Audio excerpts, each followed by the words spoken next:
ever struggled with a ladder rack? And the really tall vehicles, they have those ones that pull down. This isn't for those. But for regular trucks and vans, a lot of the time it's a fixed rack. But this technique works for any type of rack, whether it's on a truck or a van. A lot of the time you have this rip lock style, where you have this type of mechanism that locks the rack in. But even if you're kind of short, this is a technique that you can use that's safe, and it gives you an actual method. This ladder is really small and I can pop this on and off very quickly, but even for a big long, like a 28 footer, it's the same exact technique. What you want to do, I took it loose, you're just going to, from the back, lift and pivot out.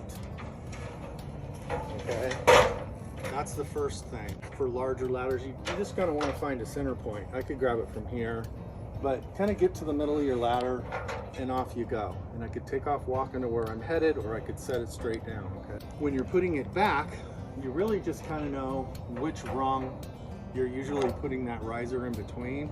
You're just going to set it right on there. A really big ladder, set that in there, and that's going to give you a resting point to slide back and forth.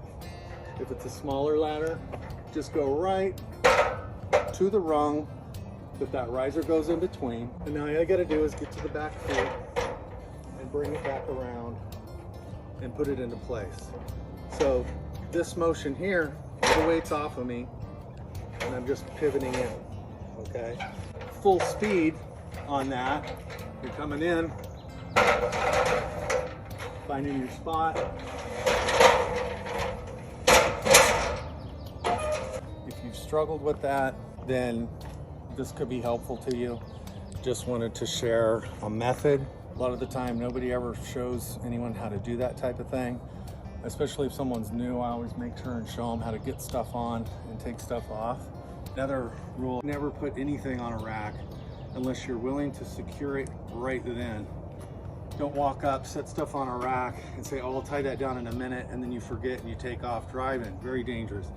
So I always say, if you're gonna put pipe or lumber on a rack, lean it up against the rack until you're ready to secure it. Follow that rule and you'll never forget and have a bad accident. Hope that's helpful.